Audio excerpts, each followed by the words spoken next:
Doctor Bhimrao Ambedkar संविधान के निर्माता हैं, जो पूरी तरह से झूठ है। संविधान कोई एक व्यक्ति का लिखा हुआ दस्तावेज नहीं है। इसके लिए एक ड्राफ्टिंग समिति बनाई गई थी जिसमें 7 सदस्य थे। भीमराव अंबेडकर इसके अध्यक्ष थे।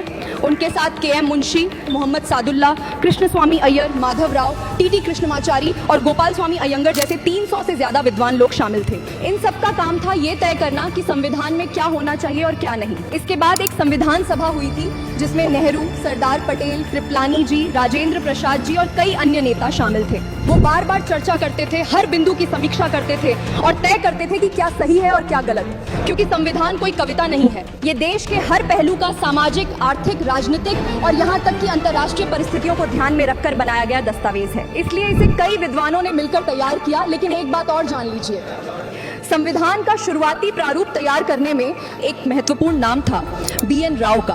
वे उस समय के प्रमुख संवैधानिक विशेषज्ञ थे और उन्होंने ही म्यांमार का संविधान भी लिखा था और भारतीय संविधान का प्रारंभिक ड्राफ्ट तैयार किया था।